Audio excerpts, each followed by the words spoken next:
Hello dear students. Today we will discuss chapter number 11 of our English grammar book, Essentials of English Grammar and Composition. And name of the chapter is Verbs Non-Finite Forms. As the title is indicating us that in this chapter we will study about non-finite forms of the verb. As verbs are classified under finite and non-finite verbs, so first of all you should be aware of the difference between finite and non-finite forms of the verb. So to understand the difference, look at these two sentences. I go to the school to study and he goes to the school to study. Here in each sentence there are two verbs, that are go and study in first sentence and goes and study in second sentence. So here the verbs which are having agreement with subject means if subject including number of persons like singular or plural, or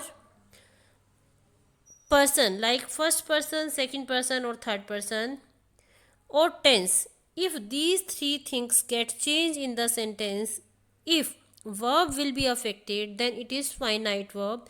But if it doesn't have any relation with subject and doesn't get changed, if the subject is changed or tense is changed or number of persons are changed, then such form of verb is known as non-finite form. Like to study.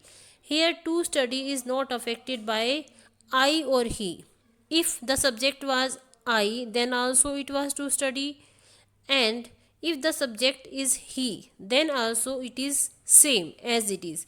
So here to study is non-finite verb and go is finite form of the verb.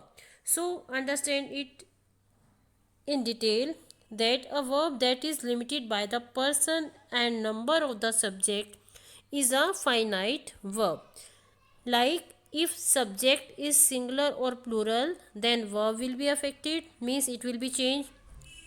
If tense is changed, means when did the subject perform the action, in present or future or in past, if that is changed, if tense is changed, then also verb will be changed, that is also finite verb.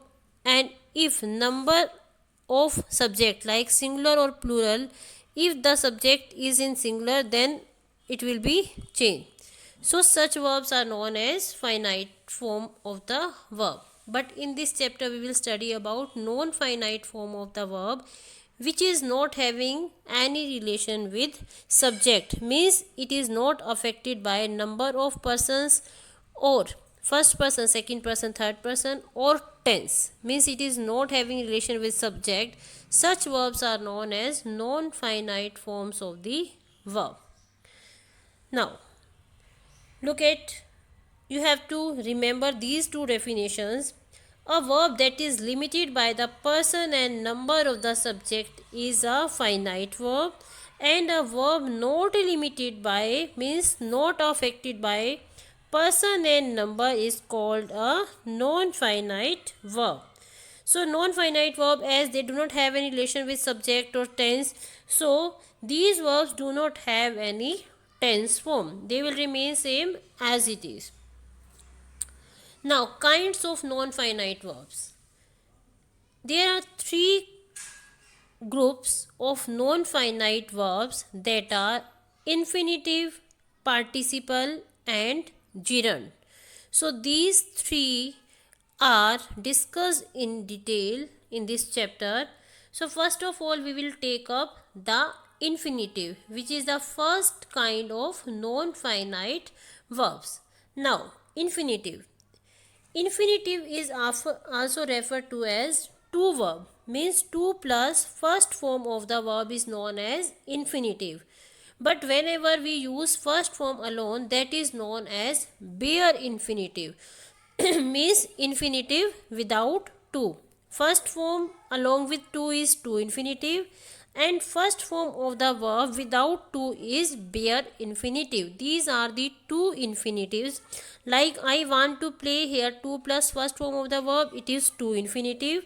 She can play, he made me do, here only first form of the verb is used, and it will not be affected by change in subject or person or number, that are non-finite verb. And here these are the classification of the infinitive. One is to infinitive and another one is infinitive without to, which is known as bare infinitive. Now, where do we use infinitive without to? Which one is known as bare infinitive? There are some particular places where we use to infinitive and where we use bare infinitive. So, what is the rule regarding it? After modals like shall, will, should, would, may, might, you know the modals. After these modals, we use infinitive without to, means bare infinitive.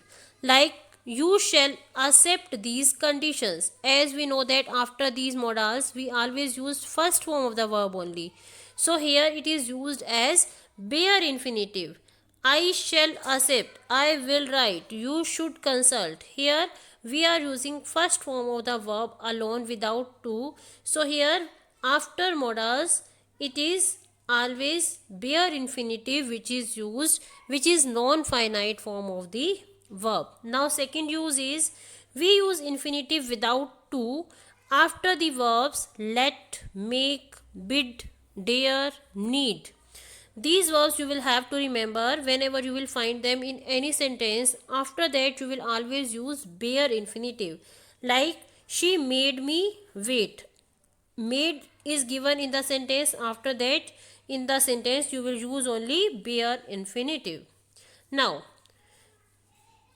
use of to infinitive with dare and need. As we know, dare and need are modals, and after modals we always used bare infinitive, but the case is different with dare and need. He dared to disobey the laws but dared not disobey. In next sentence need is used. You need to go there but you need not go there. The difference between these two part of the sentences is that if the sentence is written in positive way, in affirmative way, then we will use to infinitive like dared to disobey. But if we are giving instruction or if we are making negative sentence, then we will not use to, like you need not go there. Here we are not using to infinitive. If not is used after need or dare, then we will use bare infinitive. This is the rule regarding dare and need. Now, infinitive, use of infinitive without to. We use the infinitive without to after these expressions like had better, would rather, would sooner than, rather than. These four are the main places where after that we use infinitive without to, means bare infinitive. Like you had better return my books in time. After had better we have used first form of the verb alone without to, that is bare infinitive.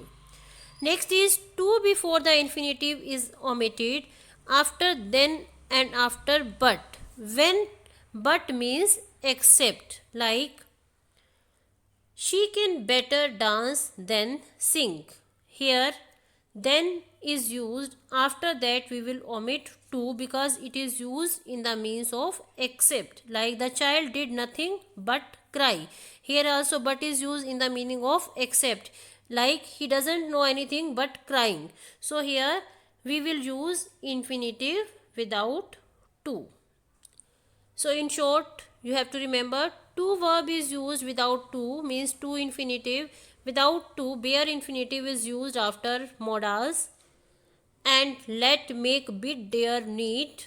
See, hear, watch, know, feel, these verbs. After these verbs, had better, would rather, would sooner than, rather than, these expressions. Then and but if they are used in the meaning of except. Now let Look at these sentences where infinitive is used, like to eat exposed food is harmful. To waste time in idle gossip is foolish. In these sentences, they are grammatically correct, but still they are looking awkward because they are not properly sequenced. By using infinitive in proper way, we will make them correct. How? Like, it is harmful to eat exposed food. The sentence to eat exposed food is harmful is changed into it is harmful to eat exposed food. Now it is looking elegant. This is how our exercise number 3 is dependent on it. We have to just make changes in the given sentences by adding it, and the remaining sentence we have to make it in proper sequence so that it will look elegant. Now, the use of the infinitive without the verb with the verb to. This house is very small. It cannot accommodate our family. Now, this house is so small that it cannot accommodate our family. Here we have written the same sentence in another way. Now we will write it by using to and to pattern, like this house is too small to accommodate our family. Here we have used to infinitive in the sentence with adverb to, to. This is known as to pattern. Similarly, in the given sentence, it is very dark, I can't go out alone. It is so dark that I can't go out alone. Their meaning are same, but it can also be expressed by using to infinitive, like it is too dark for me to go out alone. So this is how we will change the sentence. We will make the sentence elegant by using to infinitive and using it by to pattern. Now, using the infinitive to make sentences compact. How to make two sentences compact in a beautiful way by using infinitive. How? I hope that I shall get through the examination.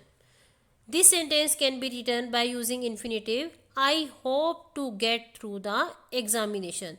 Here their meaning are same, meaning of both sentences are same, but still we have used infinitive form to infinitive to make sentence compact.